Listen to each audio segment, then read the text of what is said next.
He says, I don't Thanks, believe we man, should be Shibbles. policing toxic culture wars, debates, and officers are currently in an impossible position. I have offered to provide suggestions to the Home Office on what... I've never seen the police sound so distraught at the thing they were being told to do. I can't believe I was chosen. I can't believe I had to diminish the glory of the badge today.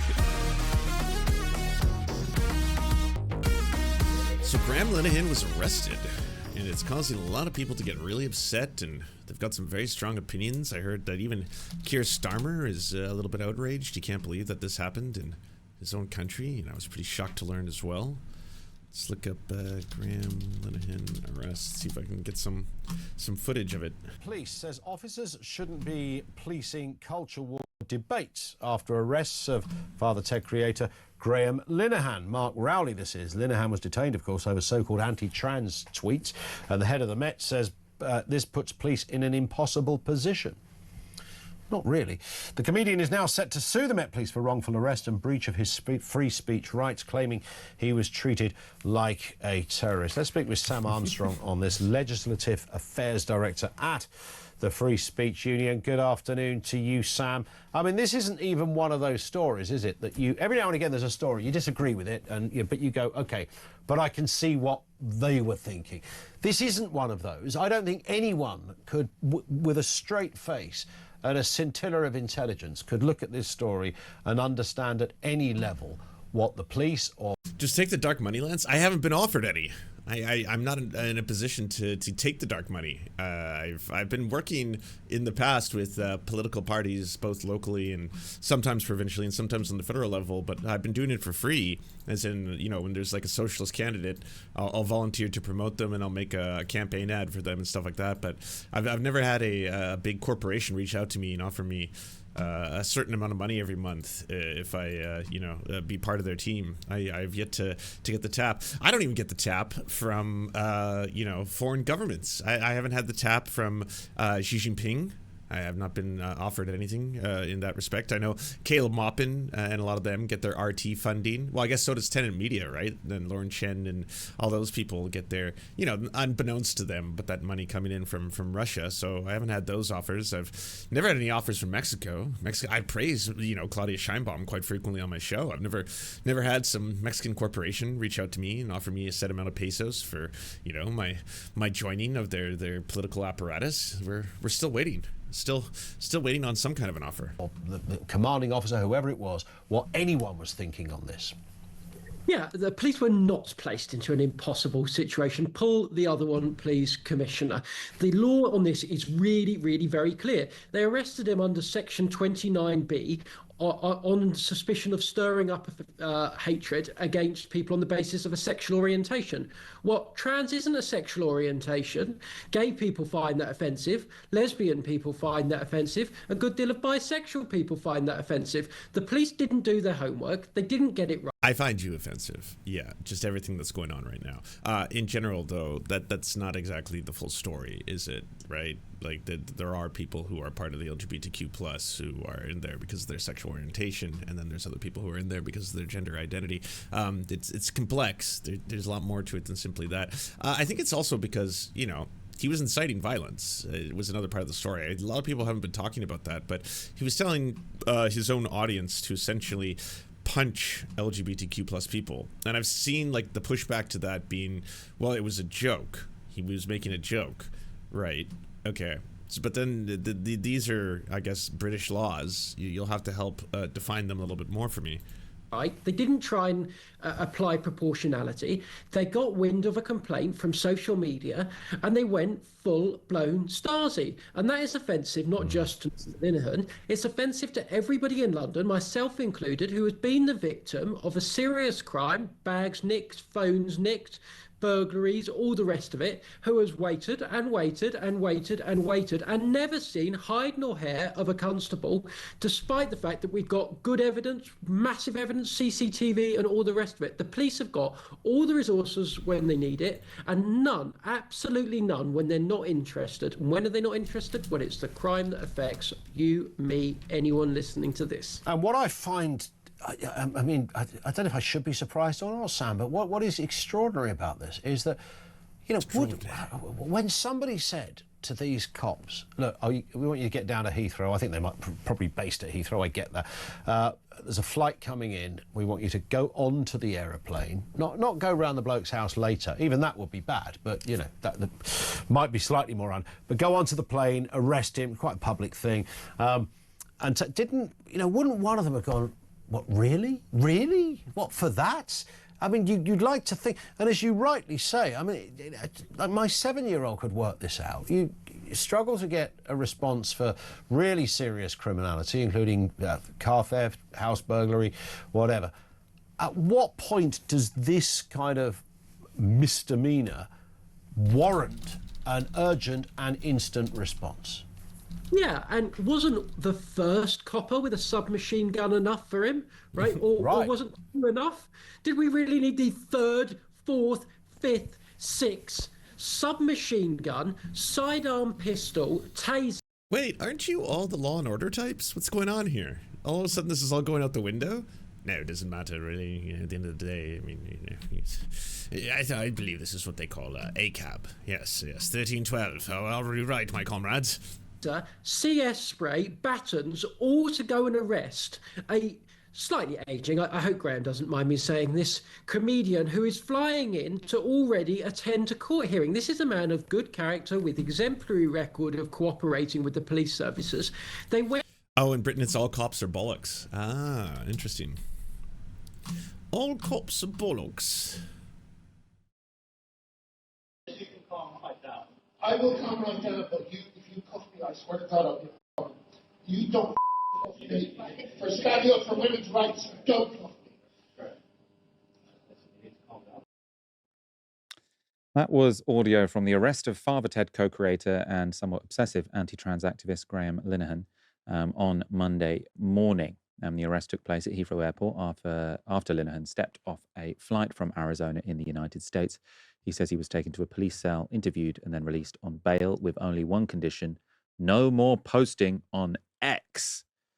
In a statement, the Metropolitan Police gave some of Linehan's posts on social media as the reason for the arrest, saying this: the man in his 50s was arrested on suspicion of inciting violence. This is in relation to posts on X. He has... So if I get this right, he was arrested and then he was released, and the stipulation is that he doesn't post on X, and this whole thing is being said that it's what, like, crimes against humanity, wrongful arrest. This is a nation that's lost its entire what exactly is he actually facing here? Now been bailed pending further investigation. Now the police haven't said what posts triggered the arrest, but Linehan has said it relates to 3 posts from April this year. So the first 2 are from the 19th of April. One is a photo of a rally in support of trans rights that took place in Brighton in the spring with the caption, "A photo you can smell." Then in response to a comment on that first post, Linehan said, "I hate them, misogynists and homophobes. Fuck them." The third post was published the next day with Linehan saying this: if a trans-identified male is in a female... Twitch seems to be crashing site-wide. Yours is one of the few streams up. Wow. Well, I mean, you chose well. ...only space, he is committing a violent, abusive act. Make a scene, call the cops, and if all else fails, punch him in the balls. I found you on the power panel. I haven't watched another in 2 years. Damn. Well, I'm glad that, I could have benefited you in some way in the midst of all that wildness. Not there anymore. Now, we only have Linehan's words that these were the posts behind his arrest. The police haven't confirmed this. I mean, my own personal opinion is that the first 2 tweets are very different from the third tweet. So the first 2 tweets were rude. The third tweet is incitement. Whether or not that warrants an arrest is a question we'll discuss. Linehan, for his part, also says it wasn't just a couple of bobbies waiting for him at the airport, but 5 armed police officers. To many, even those who deplore Linehan's views, the whole episode did strike one as overkill. Now, one of those people who thinks that this was inappropriate behavior from the police, or at least from sort of law enforcement in general, was Mark Rowley, Met Commissioner. He's released a statement saying this: while the decision to investigate and ultimately arrest the man was made within existing legislation, which dictates that a threat to punch someone from a protected group could be an offence, I understand the concern caused by such incidents given differing perspectives on the balance between free speech and the risks of inciting violence in the real world. Most reasonable people would agree that genuine threats of physical violence against an identified person or group should be acted upon by officers. Such actions can and do have serious and violent real-world implications. But when it comes to lesser cases, where there is ambiguity in terms of intent and harm, policing has been left between a rock and a hard place by successive governments who have given officers no choice but to record such incidents as crimes when they're reported. Then they are obliged to follow all lines of inquiry and take action as appropriate. He says, I don't believe we should be policing toxic culture wars, debates, and officers are currently in an impossible position. I have offered to provide suggestions to the Home Office on what... I've never seen the police sound so distraught at a thing they were being told to do. I can't believe I was chosen. I can't believe I had to diminish the glory of the badge today. The law and policy should be clarified. Greater clarity and common sense would enable us to limit the resources we dedicate to tackling online statements to those cases creating real threats in the real world. If agreed, we could be ready to test new approaches quickly within... Yeah, like, you know, for, what was it, calling the activists smelly and saying, like, I hate them. Yeah, no, I don't think that you should be arrested on the street for that kind of stuff. And in large part because a lot of people who are being arrested for their online social media presence right now seem to be usually leftists, activists, etc.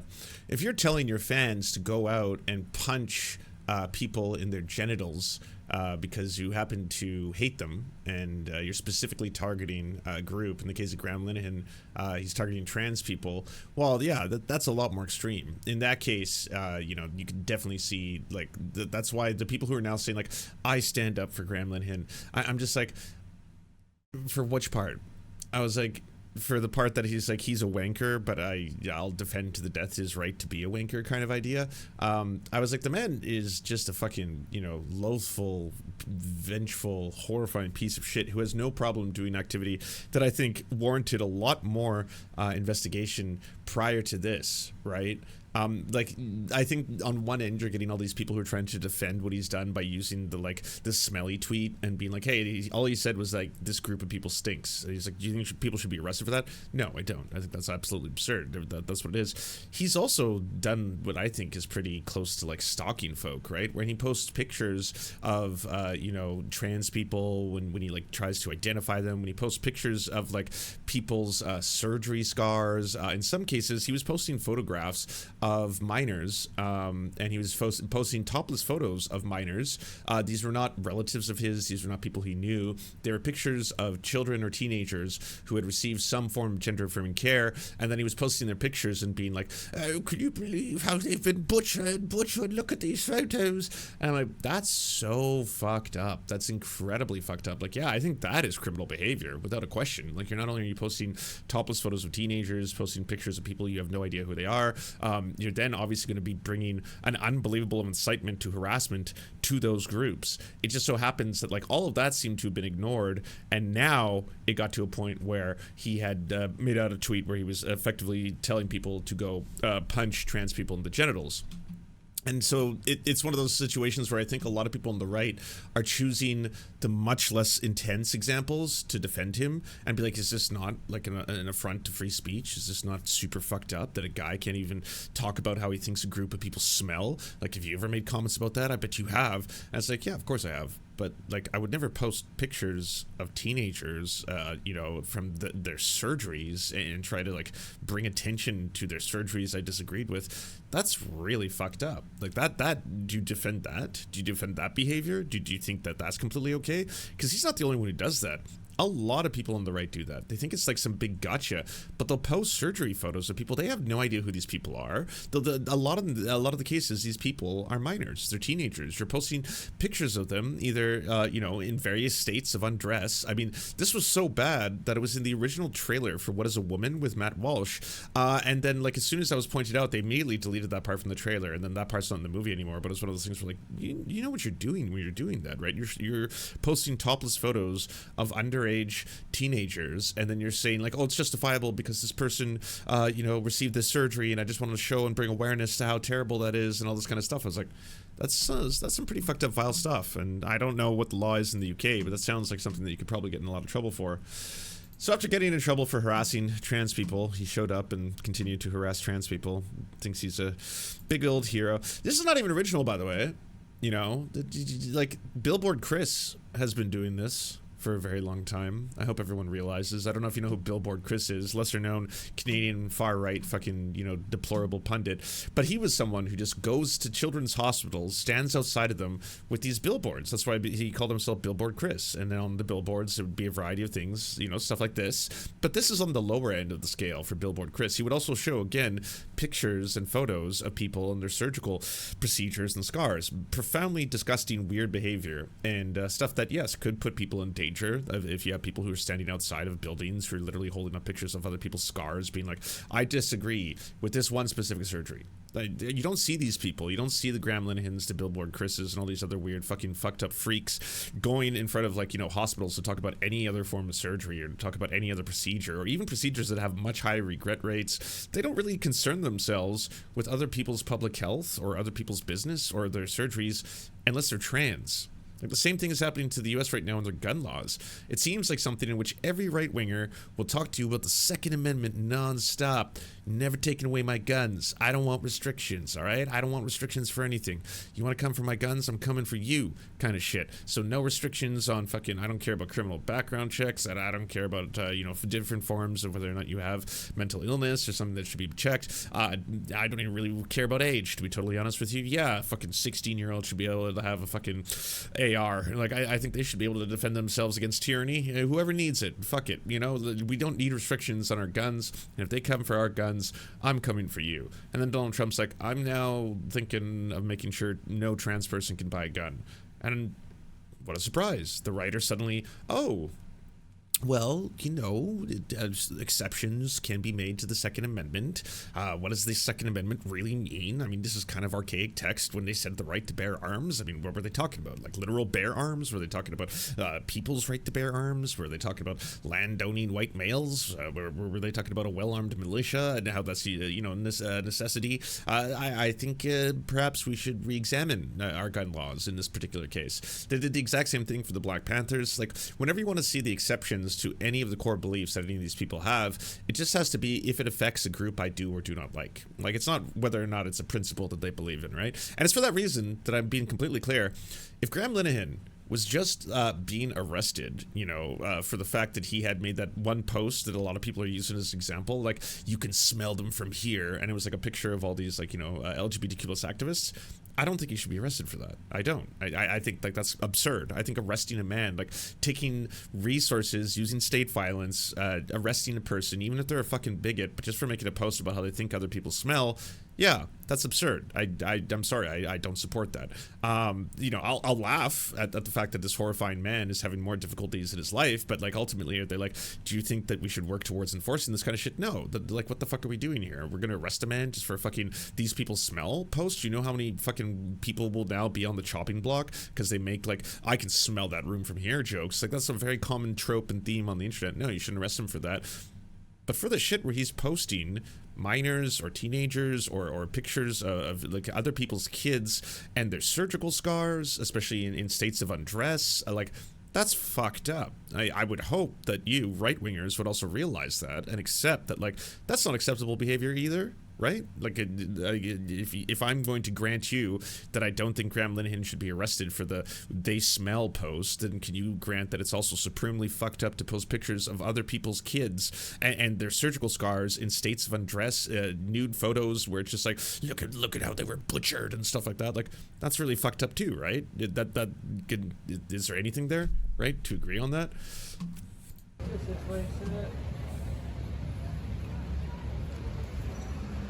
Do you have a few words ahead of today's appearance? These guys, well, I'm never going to say anything. Oh, sorry. That one wasn't the one that he thought was appropriate for the moment. He wanted to make sure everyone saw the other side. Yeah. Oh, no, not that one. No, that one's a little extreme. I've got a better one here. There we are. Yep, there we are. Yes, yes. Keep men out of women's sports. Also, you'll notice at the very bottom, I'm not going to go to the website, but I'm assuming it's promotion for some weird turf/hate group, Edge of the Matrix. The Matrix! Take the red pill! This is how society controls us. Again, it's just so wild that so much of the far right has adopted all these aesthetics from a very popular movie created by two trans women, two trans sisters, and yet at the same time, you constantly use it as some kind of like, yeah, that's because we're trying to break you free from the Matrix, bro. It's like our favorite movie, bro. Like, oh, I love the movie too. What do you like about it? I love how it teaches you about the red pill, bro. And if you take that, you could be liberated, bro. It's like, yeah. Mm-hmm. Do you know what the pills are?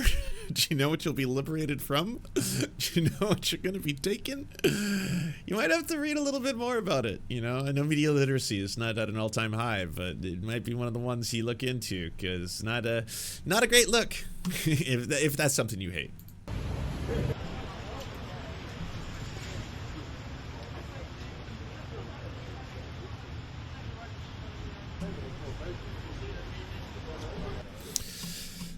Now that we're on this topic, I'm curious what you think about Don Davies' statement that the NDP is focusing too much on identity politics in her interview with the Bacon podcast. I have not seen it. I'm a little upset at the fact that there's a lot of people in Canada right now who are trying to turn that National Post story into a story regarding the fact that for the NDP sign up, they said that a certain amount of people who sign up, I believe over 50% of the people who sign up can't be cis men, as in they don't want to have overrepresentation of just cis men for the people who sign up when they're trying to get people to register for them to apply as the leader of the NDP. And that would have been a nothing bigger story, as it was when it actually was announced in July.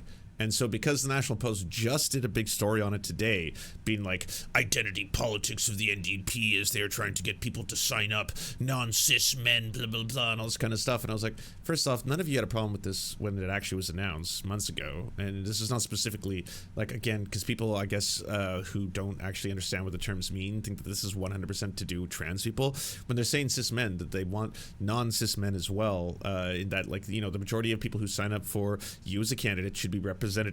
Like half the population of Canada, you know, is cis women.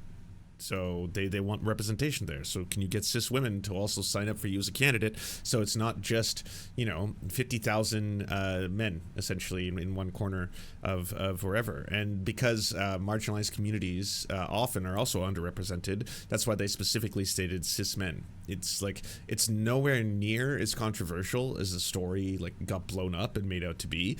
But then there's even people like, I saw liberal creators and liberal TikTokers making videos on it. Like, all right, we have to admit that identity politics is out of control, okay? The NDP is requiring you to run in the NDP federal party leader election to have over 50% signatures from non-cis men. Now, why this is, because they are just stooped in identity politics and blah, blah, blah. I was like, you don't have to turn this into identity politics unless you want to weaponize identity politics. That's often the times when you'll see people use those terms. Even identity politics, when it gets brought up.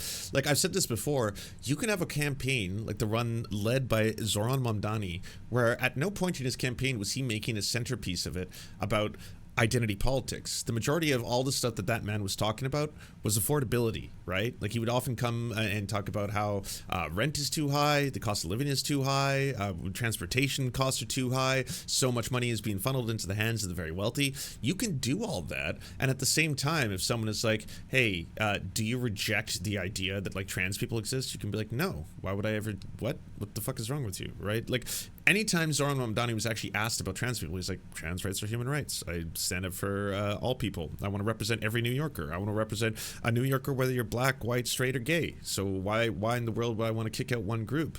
That's on you. That's a you problem. You know, that's the way you should present this shit. That's a you problem. You clearly have some hang up in your head where there's this one little thing that's going to set you off at any given point, right? It could be indigenous people. It could be indigenous rights. It could be black people. It could be black liberation or discussing about it or reparations or something's just in your heart or your head where you're just like, but does he care about reparations? Because if he cares about reparations, I think that's anti-white racist. Something's eating you up. You can just tell. It's inside you. It's a you problem. It's a thing that you haven't unpacked or dealt with. But you want to make it into an everyone problem, right? And so that's why they'll come up and they'll be like, all right, Zoran Mamdani, yeah, okay, you're talking about how you want lower rent, but is that is the exception white people? It's like, what do you mean white people? Like, are you talking white skinned people, people with like a certain melanin count? Are you talking about like what, European heritage? Why would you say that? Like, why are you bringing that up? What an odd thing to think when I'm talking to you about having lower grocery prices. This is about you having free transportation in the city. This is about billionaires paying their fair share. If that in some way is suddenly making you get some rage boner over the plight of white people, that might be a you problem. You might have some shit that you got to work through. I'm not talking about oppressing the white man. That's not what the speech is about. I'm not talking about oppressing Christians either, right?